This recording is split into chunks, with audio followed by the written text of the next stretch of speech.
y soy editor. Yo soy Lili Greenberg, estoy aquí como escritora, una de mis facetas. Bueno, a ver, Lili, tienes tantas facetas que es complicado por dónde es una entrevista, porque normalmente uno hace una entrevista a un escritor y se refiere a sus libros y demás, pero tú eres también actriz, haces danza terapia y además lo más llamativo, eres notaria también. Así es, soy notaria. Con lo cual hay muchas facetas, pero bueno, un poco para empezar, vos naciste en Buenos Aires. Nací en Buenos Aires en 1948. Pero tu familia, ¿de qué origen es? Mi familia es argentina, mis padres estudiaron en Argentina, nacieron en Argentina, mis abuelos llegaron de mis abuelas maternas, muy pequeñas, en la época del Barón Hirsch en la Argentina, con los gauchos judíos, ¿no? Fines del siglo XIX. 1900, desde Odessa, mis dos abuelas, y en esa época Ucrania, Rusia, y un abuelo de Austria y el otro abuelo de Bucaresti, de Rumania. También todos en la época de 1900. Con lo cual tengo varias generaciones ya argentinas. Sí, la verdad que son muchas en un país que se ha formado en base a la inmigración, ¿no? ¿Y cómo es? Porque yo decía recién, tiene muchos libros publicados que ahora los vamos a ver. De hecho, estás aquí en Madrid por la aparición de dos libros ya aquí en España. Pero, como dije, eres actriz, haces danza terapia, eres especialista del caso Dreyfus, notaria, por ende abogada, aunque no ejerzas de abogada. ¿Cómo van surgiendo estas cosas que normalmente no van tan juntas? No van tan juntas, pero a esta etapa de mi vida puedo decir que sí. No en forma simultánea, pero sucesiva, hasta que llegan a ser simultáneas. Y todas son, cuando me dicen preséntate, es muy difícil, porque me parece que es, por un lado, cada una de las facetas soy un puntito, pero por otro lado me reduce decir, bueno, soy notaria. Notaria es algo extraordinario, la labor, la fe pública, bueno, danza terapeuta, ayudar a la gente con límites. Me formé con María Fuchs durante 20 años y bueno, es una formación extraordinaria. Actriz desde mi juventud. El año pasado hicimos con mi grupo de teatro una obra de Bertolt Brecht, La vieja dama indigna, La señora B. Fuimos al Festival de Colombia, o sea, cada cosa es hecha con mucha profundidad y seriedad. Entonces me parece que decir, bueno, soy actriz, me reduce que estoy publicando libros. Entonces, bueno, cada faceta es como una ventana, como una puerta que me lleva a otras cosas. Pero se fueron desarrollando en el curso de la vida. Entonces, en el curso de la vida. Cuando tú eras pequeña, ¿qué querías hacer cuando eras? Por ejemplo, yo quería ser maestra.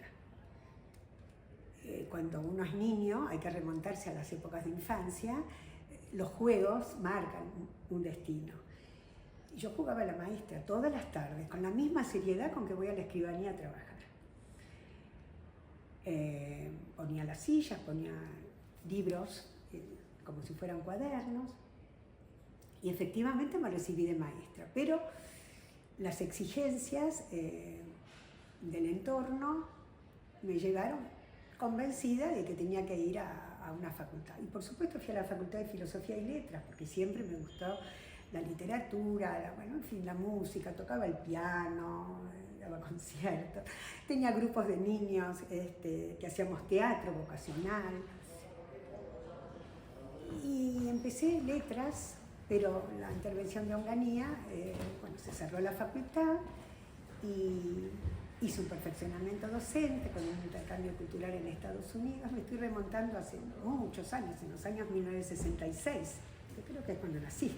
El año que nací, sí. Bueno, en el año 66 se cerró la Facultad de Filosofía y Letras, fui a Estados Unidos, hice un perfeccionamiento docente y ejercí como maestra aquí en Buenos Aires, maestra de grado, y simultáneamente fui a la Universidad de El Salvador, donde me inscribí en Derecho para ser notaria. Ejercí como notaria, di mi examen de oposición y antecedentes. El año pasado tuve la medalla por los 50 años de escribano, ahora van a ser 51. Y cuando me recibí de escribana, digamos, cuando tuve el título, yo ya estaba simultáneamente tocando el piano y me gustaba la danza y hacía cursos de danza, pero fue bastante después cuando empecé a hacer teatro, ya teatro amateur, con más dedicación, y lo empecé en Francia.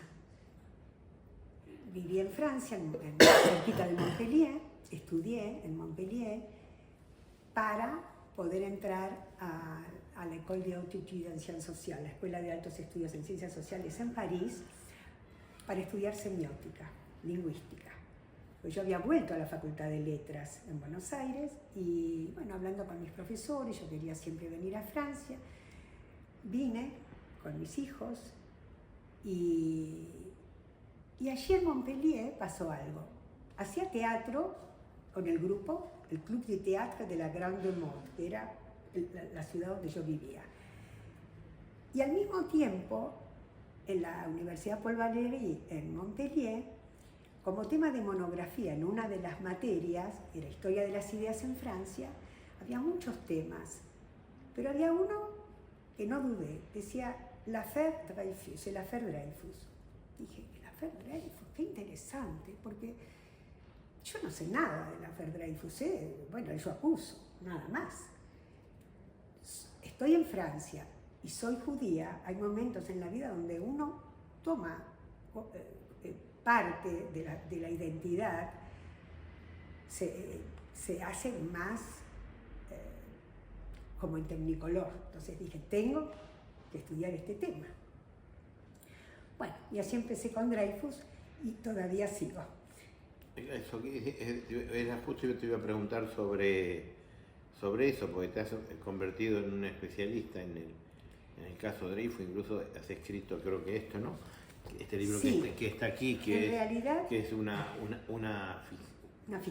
ficción, una novela sí, sobre los hechos, ¿no? Sí, en realidad mi trabajo primero sobre Dreyfus fue estudiar los principios de la semiótica jurídica, es decir, los contrastes, ¿no es cierto?, la verdad, la falsedad, con ese cuadrado de la verdad, ¿no?, de la veridicción, que es lo que aparece como error y que después no es tal error, quién aparece como héroe y traidor, que después no es el traidor, y así ese juego de esos ejes semánticos, ese fue mi primer trabajo sobre el affaire Dreyfus. Luego empecé a leer los escritos, por supuesto, de Émile Zola. Émile Zola, cuando aparece, cambia la escena en Francia, o sea, el escenario siempre es Francia, pero cambia el giro de la acción, como si fuera una obra teatral. De hecho, Zola escribía el primer acto, el segundo acto, el quinto, ¿y cuál será el quinto acto? Cuando ya parecía que iba a venir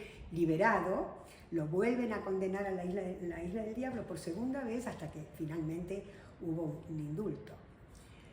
Pero, entonces, ¿qué es lo que a mí me fascinó de Émile Zola? No solamente el Yo acuso, son 13 artículos compilados en un libro que se llama La vérité en marche. La verdad está en marcha y nada la detendrá. Claro, se llegó a la verdad. ¿Quién llegó a la verdad? ¿Los políticos? ¿Los periodistas? ¿Los historiadores? No, un escritor. Un escritor porque con las herramientas de la ficción pudo sacar el velo de la ficción sobre el affaire, porque finalmente es un vacío sobre qué pruebas si eran falsas.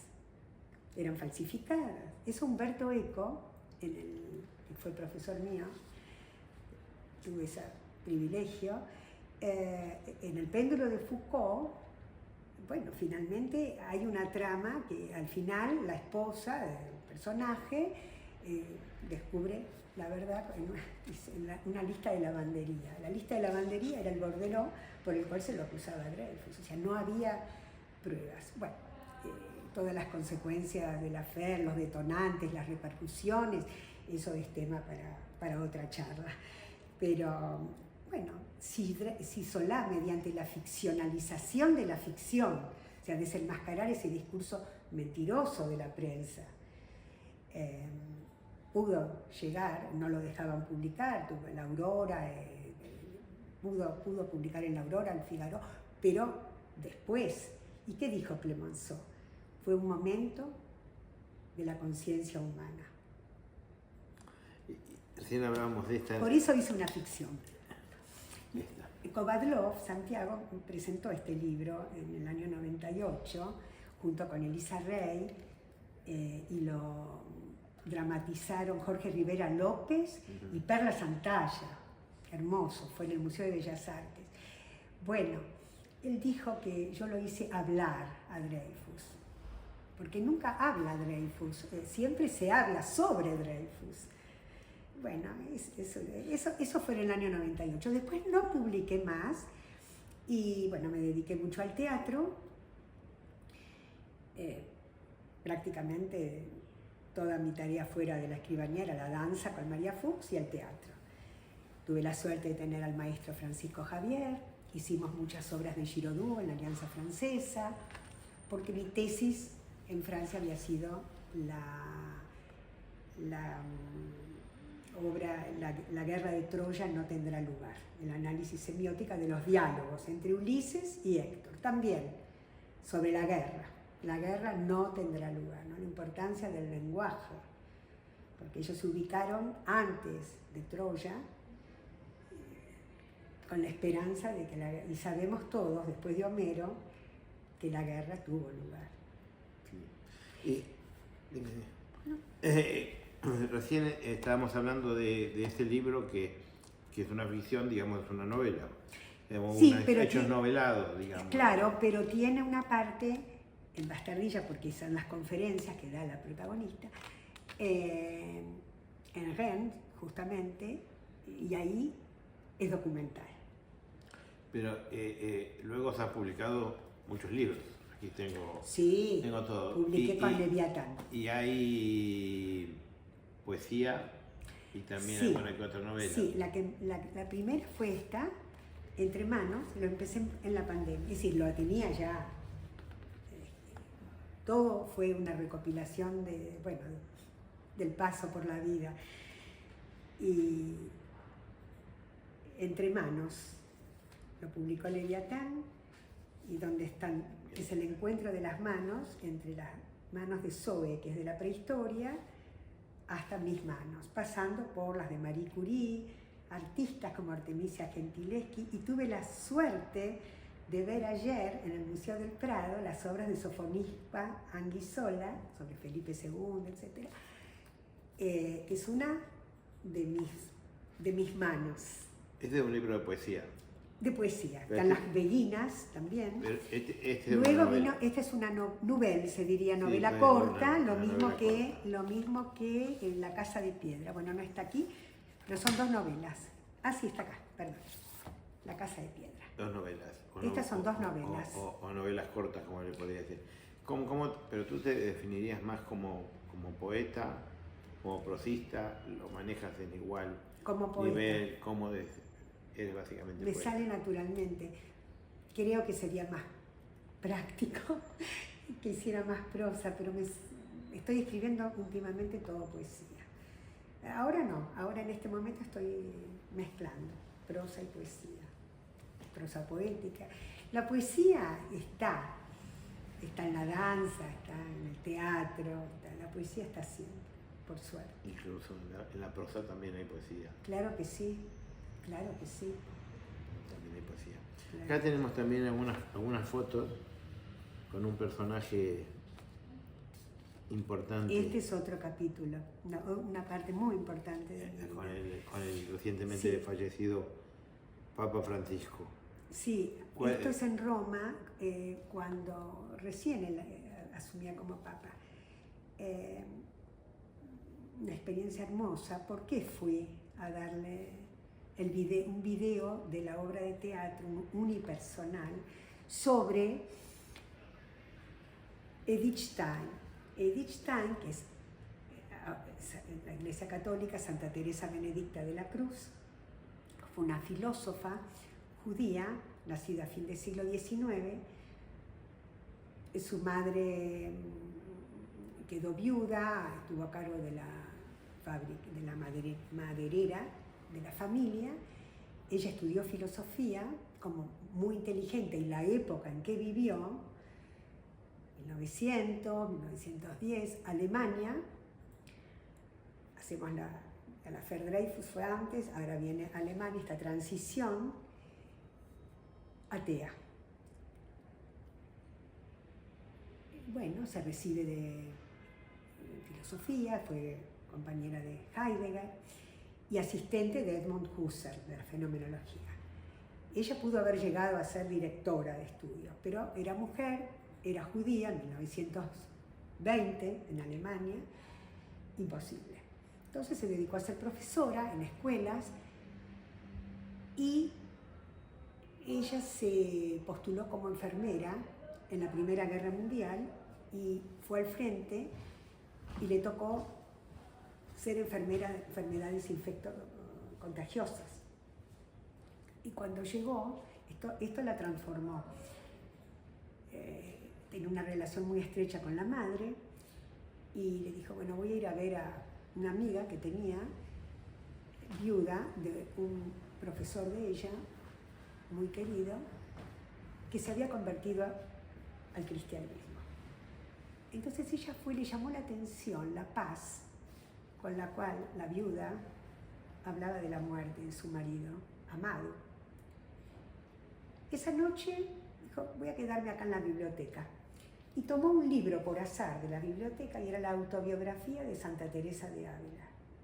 Autobiografía se llama. Lo leyó de principio al fin, sin interrupción, lo terminó y dijo, esta es mi verdad. Al día siguiente se bautizó, entró por primera vez en una iglesia católica, llegó a la casa, le contó a la madre que se había bautizado, la madre no entendía, no sabía por qué, era muy piadosa. Y bueno, su consejero espiritual le aconsejó que no le trajera mala sangre a la madre, que siguiera dando clases, que esperara. Ella quería ser carmelita. Bueno, al cabo de 10 años entró en el convento del Carmelo, lo voy a hacer breve, entró en el convento del Carmelo, las monjas eran muy exigentes, no la dejaban escribir. Ella escribió libros extraordinarios, del ser finito al ser eterno, no concluyó su obra magnífica sobre San Juan de la Cruz. ¿Por qué no la concluyó? Año 38, la noche de los cristales, las monjas quieren ayudarla, no saben cómo, a dónde va. ¿Va a Suiza? ¿A dónde va? ¿A Estados Unidos? ¿A Palestina? Va a Holanda, a Echt, al convento. Ahí estuvo 5 años hasta el año 42, 1942. Ahí sí escribió muchas obras, siempre de filosofía, donde ella realmente para ella la verdad está en la cruz. Pero se siente perteneciente al pueblo judío. Ella escribió un libro que se llama Estrellas Amarillas, por la estrella amarilla que ella también debía usar, que se la pusieron. Y bueno,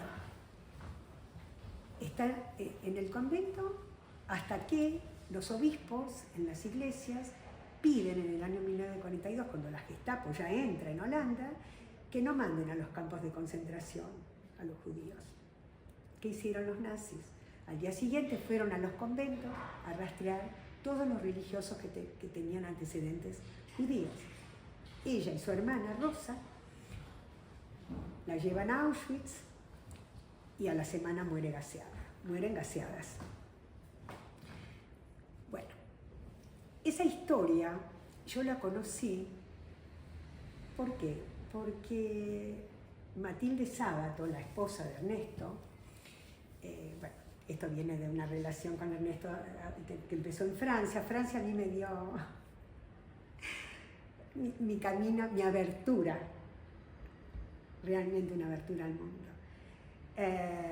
Y bueno, la acompañaba en los últimos años de Matilde en la Alianza Francesa, ella estaba muy disminuida. Ella se convirtió también, era judía, Matilde Kuznicki, se convirtió al cristianismo y me pidió que le trajera libros sobre Edith Stein. Entonces yo fui a París, porque iba y venía para terminar mi tesis, y compré doble ejemplar, uno para Matilde y uno para mí. Así la conocí a Edith Stein. Bueno, se lo comenté a mi maestro de teatro, Francisco Javier.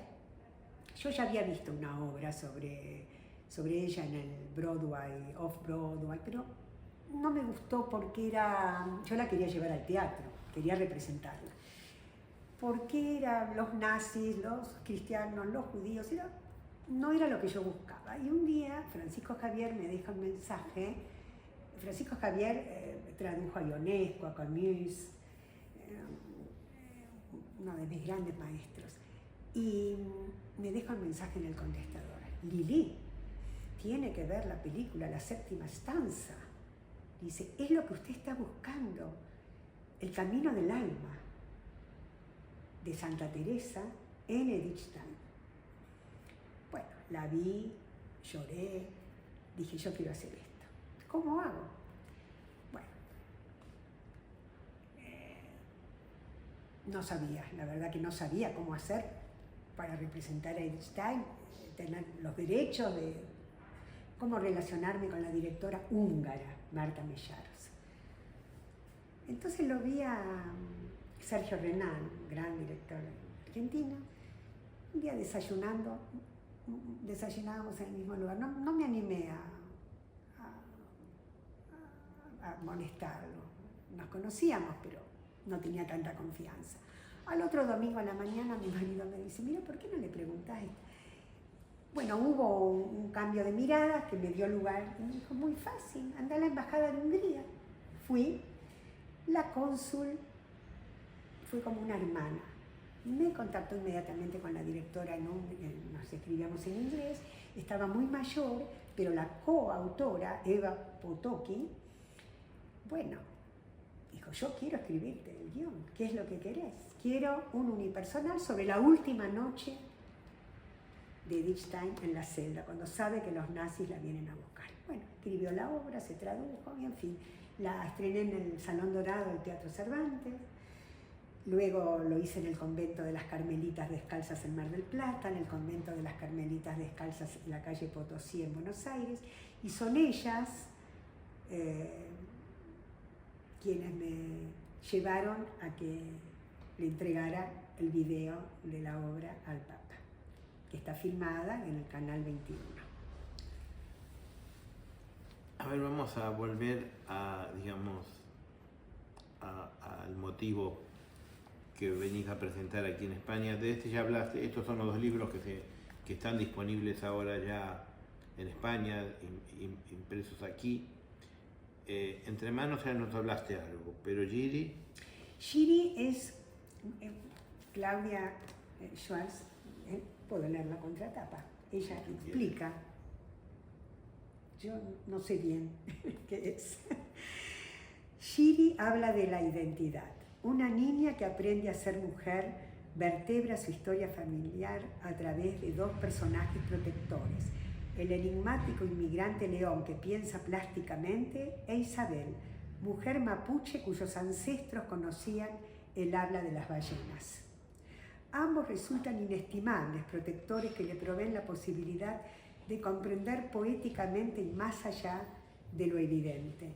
Entre el absurdo y el dolor atravesaría el mundo en un viaje en colores, dice Giri. Del blanco al negro el miedo sería azul como el do, la vida rosa como el fa y roja la rabia como el mi. Un notable efecto narrativo logra Lili Grimberg, artista versátil. Aquí no hay descripciones, sino conversaciones que fortalecen la idea de que palabra y música van aunadas. Es que Shiri significa canto. Shirin es el cantar de los cantares. Aprendemos junto a la protagonista que conoce el cantar de los cantares y también los salmos. Un movimiento circular abraza fragmentos y tempos de una historia que se inicia con una escena memorable que remite a Fanny y Alexander. Esto, la verdad que me conmovió cuando lo leí. La revancha de Pascualito Pérez, donde bondad y belleza se unen en inteligencia. La autora logra una perspectiva. Bueno, luego hablaré. Lo que quiero decir de este libro que me impacta ahora, que cuando yo lo escribí no había pasado todavía lo del 7 de octubre. Y un día lo veo en la mesa de la escribanía, de la notaría, y veo Shiri en naranja. Shiri es un personaje paradigmático de la masacre del 7 de octubre, porque fue la mujer madre de los dos chiquitos que después los torturaron, en fin. Eran pelirrojos y es la columna vertebral y es naranja. Entonces realmente creo que el poder de las palabras es impresionante. Cada vez me convenzo más. Bueno, ojalá que... Tú dijiste que eras esencialmente poeta, pero has escrito algunas novelas. ¿Cómo se produce eso? ¿Por qué sentiste que eso no tenía que ser un poema y sí un texto en prosa más largo? No, quería contar la historia, lo mismo que Casa de Piedra, son historias, sentí la necesidad, por la necesidad. Sin embargo, hay poesía dentro. Y ahora estoy escribiendo también, partí de poemas, unos cuantos poemas, y dije bajo un título, fantasía, porque fantasía, que tiene que ver con la fantasía que yo tocaba, la fantasía de Mozart en re menor, no existía la palabra improvisación en la época de Mozart, te decía fantasía, pero era eso, era que la obra está escrita en una partitura, la obra musical quiero decir, y cada pianista la interpreta de otra manera. Bueno, fantasía es un poco eso, a través de los poemas míos, bueno, no lo voy a contar porque es la próxima, pero hago una prosa sobre la traducción, sobre lo que significa traducir a una poeta traductora que traduce a una poeta. Es muy difícil no traicionar. Vos lo realizaste por ahí, tocas el piano también. Sí, podría decir que tocaba el piano, ahora tengo fragmentos de lo que tocaba. Bueno, pero implica... Lo que me permite la memoria, porque ya leer partituras me resulta difícil. Pero implica una cierta formación musical también. Sí, ¿no? claro. Que está muy vinculado con la poesía. Una de las manos es las manos de Zulema, mi profesora de piano. Con ella terminé conservatorio. Una de las cosas que la gente que no está vinculada al mundo literario siempre tiene inquietud, ¿cómo escribe un escritor? O sea, conocemos casos de que escriben solo cuando le viene una inspiración y que pasa mucha angustia en el medio mientras que no la tienen, otros que son, digamos, más, no sé si llamarlos ordenados o cuál es la palabra que, como digamos, profesionales que escriben todos los días o tales días a tal hora. ¿Cómo surge? Creo que Tomás Eloy Martínez tenía sus horarios. Bueno, Mario Vargas Llosa escribía todas las mañanas. Sí, todas las mañanas. Yo sabía eso, sí. En una determinada, Onetti en cambio escribía, si se le ocurría a las 4 de la mañana se despertaba, y no tenía, por eso decía que él le decía a Vargas Llosa que era como un oficinista, ¿no? Porque claro. Y claro, escribía cuando le salía y a veces para él no le salían por varios meses, no tenía nada, y le generaba mucha angustia. ¿Cómo escribís vos? Bueno, yo siempre pensaba que para escribir, y sobre todo poesía o inspirarme, además tenía que estar en un lugar una especie de paraíso frente a un lago, una montaña, que por supuesto ayudan y bienvenido sea. Pero la verdad que a veces estoy en el café Florida Garden, donde desayuno hace 40 años antes de ir a mi trabajo, y tengo una libretita y tomo notas, y por eso tengo bibliotecas de libretitas, y van surgiendo. En los últimos años, desde que publiqué estos libros, en la escribanía, estoy todo el día, ese es mi lugar. Salvo cuando tengo que ir a ensayar una obra de teatro o dar clase de danza, pero es mi lugar donde voy todas las mañanas y de allí me voy moviendo. Tengo la computadora y tengo un equipo, por supuesto, que me ayuda muchísimo. Mi hija mayor también es escribana. Entonces estoy en la computadora y a lo mejor viene gente. Y tomo mis libretitas y paso y voy ampliando en la computadora, voy borrando. Y así voy cambiando versión del día lunes, versión del día martes, versión del día miércoles, todos los días. Ya es una necesidad, porque si no hubiera seguido con la danza, es maravilloso, la danza terapia para vivir danzando y ayudando a la gente, pero no sé, tengo la necesidad de escribir. En noviembre nos visitas de nuevo, ¿no? Sí, sí, vamos a hablar ahí vamos a hacer Edgestein un poco. Sí. Bueno, eso es importante. Dime, ¿quieres? Quería comentar el último, nada más, Las Dolientes. Perfecto. Las Dolientes es el último, recién ahora va a librerías, así que posiblemente lo vas a tener aquí también. Es muy interesante porque la contratapa me la escribió Maus Inon, que es israelí, y Aziz Abu Zara, que es palestino. Y bueno, es un libro que tiene que ver con, como dice acá, último canto del perdón. Y la paz. Bueno, un buen mensaje para terminar, y los invitamos a empezar a conocer a Lili Grinberg, que bueno, que ya está en España con estos dos libros entre manos, y Giri, y seguramente pronto con algunos otros más, y en noviembre ya la veremos también de nuevo aquí en esta ciudad, así que bienvenida. Muchas gracias. Sé que has tenido mucha más vinculación con Francia, no, pero celebramos que comiences a intensificar la vinculación con España. Es maravilloso. Muchísimas gracias a la Casa Separat por darnos este espacio y por la tarea que realizan.